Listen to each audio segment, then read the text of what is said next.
안녕하세요. 뻔뻔한 목독바입니다. 구독과 좋아요, 알림 설정, 회원가입 부탁드리겠습니다. 새벽에 미국 CPI가 발표가 됐습니다. 소비자 물가지수. 어제 생산자 물가지수에 이어서 릴레이식으로 나온 지표인데 어제 생산자 물가지수는 근원 PPI가 예상치보다 높게 나왔었죠. 시장 예상치는 0.2% 정도였는데 0.3% 더 오른 지표고요. 그러니까 생산자 물가지수 자체의 긍정적 시그널은 그닥 영향가가 없었다고 말할 수 있겠습니다. 근데 시장은 일단 도매 물가 지수가 낮아진 게 어디냐고 호들갑을 떨고 있었는데 근원 PPI가 절대적인 영향을 행사하는 도매 물가 지수에서는 별 의미가 없는 것으로 보이고 근원 PPI가 절대적인 영향력을 행사하는 이 도매 물가 지수에서는 별 의미가 없는 것으로 보이고 오늘 새벽에 발표된 소비자 물가 지수 CPI 역시도 겉으로 보면 9월 피벗에 쐐기를 박는다고 난리를 치고 있는데 막상 자세히 뜯어보면 어제 PPI 생산자 물가 지수하고 또이또이한 느낌을 주죠. 아니 오히려 영양가가 더 떨어져.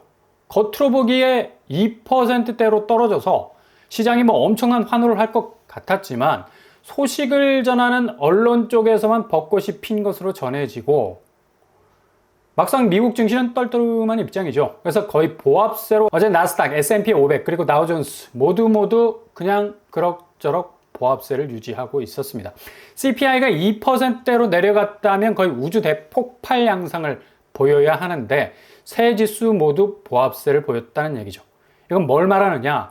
물가 지수가 내려간 게 그닥 영양가 면에서 급격한 반등을 이뤄내기 힘든 지표로 받아들여졌다는 건데 가뜩이나 미국 경기 침체에 대한 우려가 한 집인데 물가 속살을 들여다보니까 시장 예상치보다 낮은 지표로는 나왔어요. 2.9%를 찍었어도 전망치 3% 이하로 나왔다는 그 일에 엄청나게 박수를 치면서 반겨야 하는데 또 한편으로는 그것도 아닌 게 인플레이션의 메인 테마라 할 수 있는 가장 체감도가 높은 부분이라 할 수 있죠. 주거비 부분이 6월 0.2%에서 7월 0.4%로 2배 상승세를 보였다는 그런 점입니다.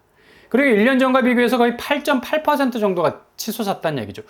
이게 타격이 가장 크죠. 물가라는 게 이 체감도가 높은 영역에서 내림세를 보여야 하는데 별로 국민 생활과는 동떨어진 경제적 지표 차원에서의 수치만 떨어지고 오히려 가장 높은 체감도를 나타낼 수 있는 주거비 부분에서 이렇게 치솟는 지표를 나타냈다는 건 여전히 인플레 불씨가 남아 있다.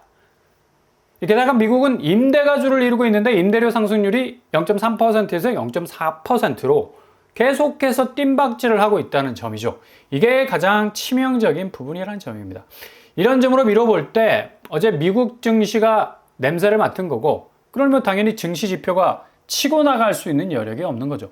9월 연준의 피벗을 시장은 확신하는 듯 보이지만 연준 입장에서는 굳이 이렇게 서두를 이유도 없으려니와 빅컷이라 불리는 0.5% 이상의 기준금리 인하는 이미 물 건너간 거나 마찬가지가 되겠죠. 블룸버그는 이 부분에 대해서 숟가락을 얹었습니다. 시장에선 주거, 물가 둔화세를 간절히 바랬지만 기대에 어긋나 버렸다.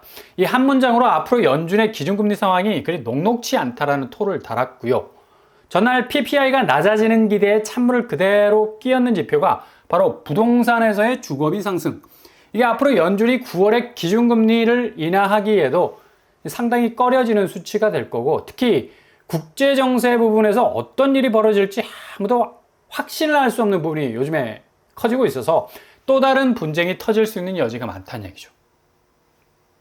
그러니 경기 지표가 한순간에 확 꺾일 수 있는 여지가 충분히 많다는 걸 알 수가 있는 대목인데요. 22일, 그러니까 다음 주가 되겠네요. 파월은 잭슨홀에서 이 연설, 과연 연말로 이어지는 금리 추세에 어떤 식으로 표현을 할지 그의 입이 모든 사람이 주목을 하고 있는데 바로 직전에 발표되는 실업지수가 또 변수가 될 수도 있겠습니다. 아무튼 이렇게 미국 경기 지표는 액면으로 보자면 크리스마스 선물 같은 느낌을 줄 수도 있겠지만 막상 뜯어보면 안에는 연탄재가 가득한 거야. 그냥 쓰레기 같은 지표가 하나둘 섞여 있으니까 미국 증시가 어제 그렇게 간을 볼 수밖에 없었던 겁니다. 인플레와의 전쟁이 끝이 보인다? 오히려 뭐 불쑥 얼굴을 들이밀고 있는 뭐 반갑지 않은 결정적인 지표 한두 개가 거의 발목을 잡고 있다 해도 과언이 아닌데, 어제 PPI 생산자 물가 지수는 근원 PPI가 시장 예상치보다 높게 나왔다는 거고, 오늘 CPI 소비자 물가 지수는 주거비가 2배 정도 더 치솟는 지표를 내놓았다는 거라서 미국 경기 지표가 9월 기준금리 인하로 견인을 하기에는 2% 부족하다. 연준이 상당히 지지부진한 모습을 보일 것으로 예상이 되고요. 향후 증시 2차 웨이브 현상이 일어날 것은 지금 거의 미국 증시가 미친 듯이 말머리를 돌려서 치고 나가야 할 시점에도 이렇게까지 보합세를 보이고 있다는 건 확실히 뭔가 렉이 딱 걸린 건데, 한 따까리를 할 수 있는 충분한 근거는 미국 경기 침체에 대한 공포가 여전한 불안 심리로 작용을 하고 있다. 최근에 골드만삭스가 주식과 채권 시장의 자금 유출입을 분석한 그런 모델을 통해서 미국 경제 침체 가능성을 예측을 했는데 8월 12일 기준으로 41%가 나왔습니다. 그러니까 미국 안에서 돌고 도는 모든 유동성의 플러스 마이너스 똘똘말이 합해서 미국이 경기 침체로 갈 수 있을 확률이 40%가 넘은 거죠. 이게 되게 심각한 지표거든요. 미국의 경제가 한쪽으로 기우뚱할 수 있는 위험 신호가 거의 절반에 가까울 정도로 자본시장에서의 펑크가 확실하게 날 가능성이 이렇게까지 높다는 것을 고스란히 보여주고 있는 거고, JP 모건 역시도 3월까지 미국 경기 침체 가능성에 대해서 20% 선으로 가다가 최근에 31%까지 그 위험 수위를 높이고 있는데, 결국 미국 국채 시장의 데드크로스, 그만큼 실적이 안 좋아진다는 얘기죠. 장기 국채 10년물, 단기 국채 2년물 금리가 거의 뭐 비슷해진다는 건데, 이렇게 되면 거의 침체 국면으로 들어와 있는 건 확실하다는 지표일 수밖에 없기 때문에 금융평가사들이 이런 데이터들을 내놓는 것으로 보입니다. 당연 국내 부동산 시장은 미국 경기 침체 국면을 거의 뭐 50% 가까이 예상하고 있는 지표가 현실화되어 버리면 한국 자산시장에 급격한 변화가 올 거라는 연구도 속속 발표가 되고 있는데요. 제일 타격을 받을 수 있는 영순위가 대한민국의 부동산이라는 얘기입니다. 중국의 부동산 붕괴에 버금가는 어느 나라에서도 찾아볼 수 없는 독특한 모기지 구조가 결국엔 경제 대공황이 올 수도 있는 경제난이 직접적으로 미국발 그 폭주하는 기차가 출발하게 되면 급격한 변화를 맞이하게 될 거라는 예상도 내놓고 있는데, 현실적으로 전 세계 금융시장이 긴축으로 가고 있을 때 한국 부동산은 뭐 이와는 완전히 반대로 가고 있었으니까 뭐 바로 주담대 폭증으로 인한 엄청난 유동성 확대를 하고 있었죠. 대체로 유럽과 미국의 기준금리는 현재 4에서 5% 사이에 형성이 돼 있고, 기준금리 인하를 해도 이 정도 수준인데 우리는 지금 3.5%, 지금껏 병뚜껑 꽉 눌러놓고 동결하고 있어도 3% 수준이라는 얘기죠. 그러니 엄청나게 돈을 풀었던 사실 자체가 큰 부담이 될 건 고스란히 그 돈이 생산, 소비, 투자로 연결되는 경제고리로 흡수가 되지 않고 바로바로 부채로 편입이 되어버리는 역행하는 경제구조를 만들었다는 얘기입니다. 그만큼 70% 이상의 자산이 부동산에 때려 박혀 있으니까 이게 무너지면 경제 전반이 박살날 수 있다는 위기감이 팽배. 작년 하반기까지 지지부진하던 집값이 올해 상반기 맞으면서 들썩거리지 않았습니까? 이게 바로 그렇게 풀었던 돈들이 죄다 개인 부채, 기업 부채로 연결이 되면서 개인은 주담대 부채, 기업은 PF 부채로 이어지면서 극강의 위기감을 조성하고 있는 거죠. 지금도 이 스텝은 꼬이지 않고 발에 땀이 날 정도로 달려서 일주일 만에 2조 5천억의 주담대 실행을 이뤄내는 금자탑을 쌓을 정도로 이런 탑은 쌓지 말아야 되죠. 11일 금융권 기록을 보면 국민은행, 신한은행, 하나은행, 우리은행, 농협 대출 잔액이 715조가 넘었습니다. 그리고 일주일 사이 2조 5천억이 실행이 됐고 정말 놀라운 기록 경신이죠. 2024년에만 은행 가계 대출은 23조 원에 육박하는 모습을 보이고 있습니다. 결국 골드만삭스나 JP모건이 지적한 미국발 경기 침체의 시작에서 그 발화점이 시작되자마자 가장 큰 타격을 받을 수 있는 곳은 바로 2024년에만 23조의 대출이 실행된 한국 부동산이라는 점입니다. 이렇게 정책 대출까지도 동원이 되면서 부채의 파이가 커지게 된다는 건 결국 나라 살림에서 이게 보조가 되는 건데, 당연히 상반기 나라 재정이 휘청거릴 수밖에 없는 거 아니겠습니까? 상반기 국내 재정 적자 103조 원을 찍어버렸습니다. 적자 규모만 봐도 거의 12%를 더 초과한 작년 91조에 비해서 대폭 늘어난 것으로 보이죠.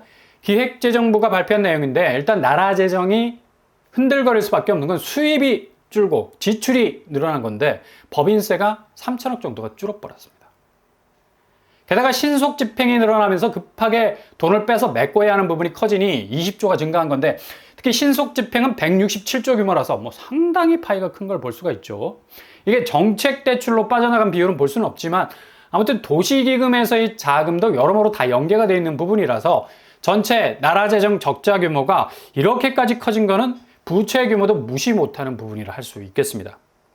지금 이렇게 유동성을 부동산 한쪽에만 너무 때려서 풀어버리니까 전체 산업 생태계 자체가 휘청거릴 수밖에 없는 형국으로 가고 있고 집값이 어느 정도 빚을 낸 범위만큼 올라줘야 자산 증식이 될 수가 있는 건데 실제로 집값이 오른다는 소식과는 달리 현장에서의 거래가는 급등하는 추세와는 완전히 반대로 가고 있는 집주인이 큰 결심하고 집값을 후려치지 않는 이상 절대로 거래되지 않는 다시 잠기고 있는 현상이 벌어지고 있다는 얘기죠.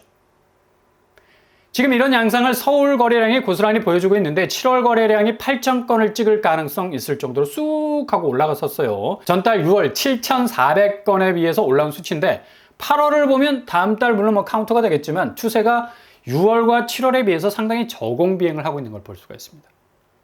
결국 매수 심리가 강하게 시장에 작용을 하는데 그 심리의 중심에는 미국 경제 침체 공포, 이게 경제 대공황으로 올 수도 있을 위기감이 한국에는 거의 부동산 쪽은 직격탄이 될 수 있기 때문에 집값 오름세, 특히 호가 반열의 상승 모드가 더 이상 용납이 안 된다는 얘기죠. 신생아 대출이 급격하게 9월 1일까지 늘어나지만 시장의 거래량 자체를 뒤흔들 만한 동선은 만들지 못할 건 한두 달 사이에 집값이 너무 올라서 그러니 고점 인식 강하고 상투 잡히지 않겠다는 생각이 지배적이죠.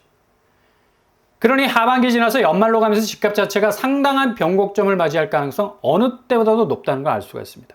오늘 골드만삭스와 JP모건에서도 언급했듯이 미국 경기 침체가 주는 충격에서 전 세계 금융권의 타격이 커질 건데 유독 한국 부동산 시장의 타격은 이루 말할 수 없을 정도로 큰 상처를 남길 가능성이 크다는 얘기죠. 금융권에 계속되는 대출 파행이 지금 금리 인상으로 차단막을 내리려 하지만 얼마나 효과적으로 폭주하는 대출 랠리를 막을 수 있을지 지켜봐야 할 대목이고 어느 때보다도 관망하면서 적절한 타이밍 노리실 때인 것만은 분명해 보입니다.